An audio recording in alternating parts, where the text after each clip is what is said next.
Our story continues from the previous part, The Trials of Aramide, Part 1. If you haven't watched that video, I will suggest you do, before watching this video. The story so far.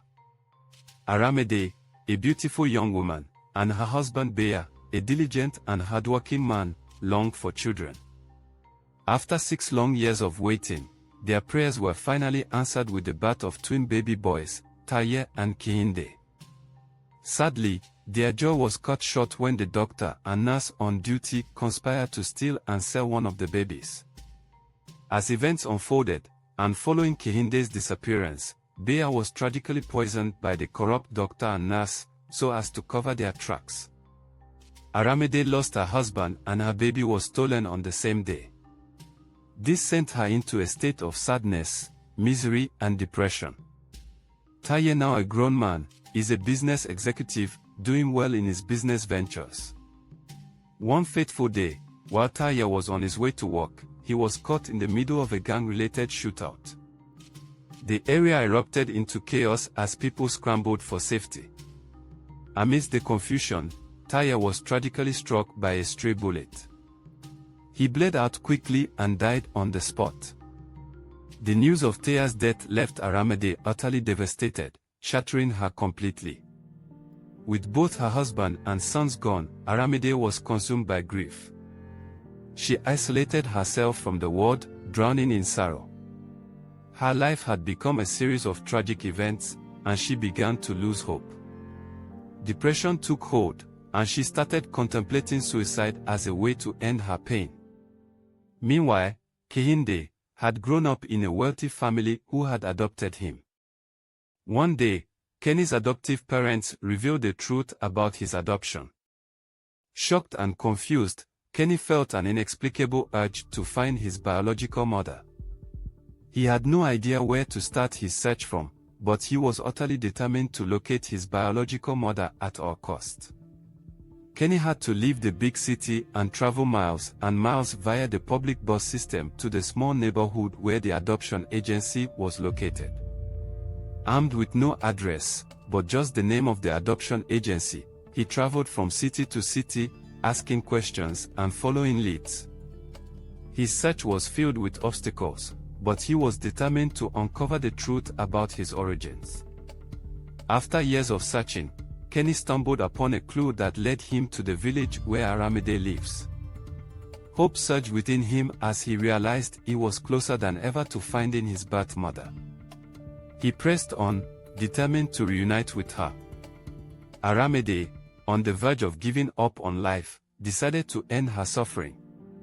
She wrote a farewell letter, expressing her pain and sorrow, as she prepared to take her own life.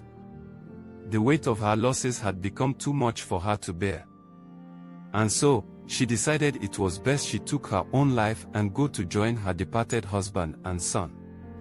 She neatly folded the suicide letter and put it on the table. With one final look at the picture frame of her late husband and son, she stepped out of the house, with the intention of heading to the river to drown herself and end her sad and miserable life, once and for all. She first of all visited the burial site of her late husband and son for the very last time. With tears in her eyes, she assured them that they would all be reunited soon.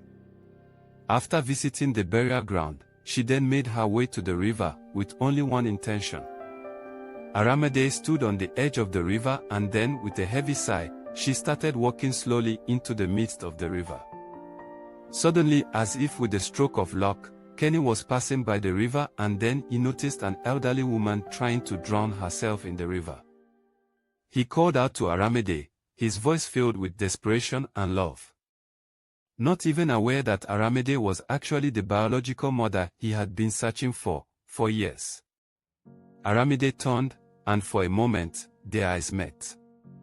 Kenny's birthmark was the first thing she noticed, and her heart skipped a beat.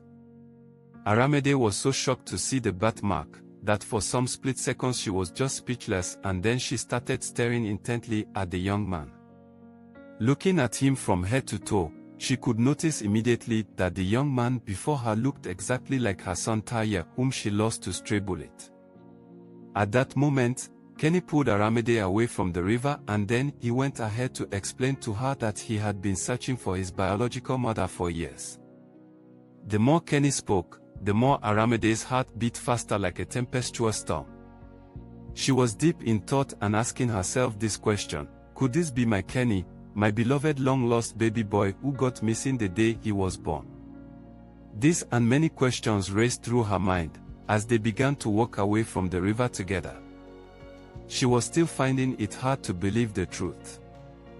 But when Kenny then mentioned the name of the hospital his adopted parents told him he was born, which was same hospital as the one she had her twins, she screamed in disbelief and shock. With hot tears of joy rolling down her eyes, she told him she was his biological mother and then proceeded to tell him all that she had been through, from the disappearance of her baby boy, leading to the death of her husband, and also the death of Taye, her other twin son. Kenny could not believe his ears. He had finally found his long-lost mother.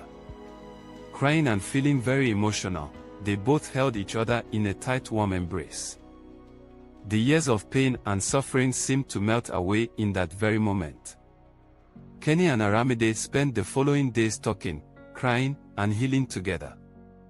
Kenny shared his life story, and Aramide recounted the tragedies she had faced.